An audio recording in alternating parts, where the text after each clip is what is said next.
এবার আমার পুরস্কার আমাকে দাও। আজও রয়েছে একটি শিক্ষণীয় গল্প, শুনবেন এবং ভাববেন। বাঙালি হলে অবশ্যই আপনার জন্য খুবই গুরুত্বপূর্ণ এই সময়। এক জঙ্গলে এক বাঘ ছিল, ভীষণ ধূর্ত, ভীষণ পেটুক, ভীষণ লোভী। একদিন তাড়াহুড়ো করে মাংস খেতে গিয়ে তার গলায় একটা হাড়ের টুকরো আটকে গেল। এমনভাবে আটকালো যে সে হাড়ের টুকরোটাকে বাইরে বের করতেও পারে না, ভেতরে গিলতেও পারে না।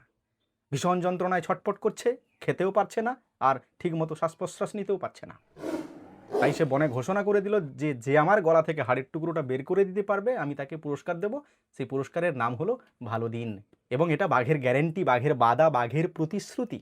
যে আমার গলা থেকে হাড়ের টুকরা বের করে দেবে আমি তাকে পুরস্কার দেব। এটা বাঘের গ্যারান্টি।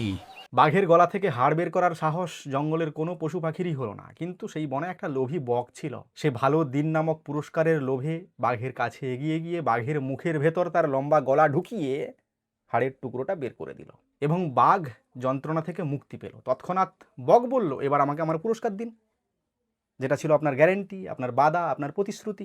বাঘ তখন অট্টহাসি দিয়ে বলল, একটা বাঘের মুখে মাথা ঢুকিয়ে এখনো পর্যন্ত অক্ষত রয়েছো, জীবিত রয়েছো, এটাই কি তোমার জীবনের সবচেয়ে বড় পুরস্কার নয়? তুমি আরো বড় পুরস্কার চাইছো? বোকা বক। বোকা বক, বাঁচতে চাইলে পালাও এখনই।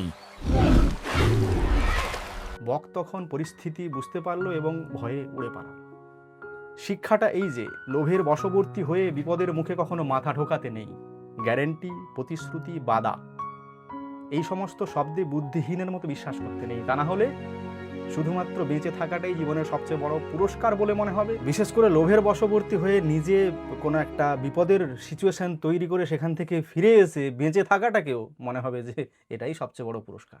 সাবধান থাকুন, সচেতন থাকুন, ভালো থাকুন।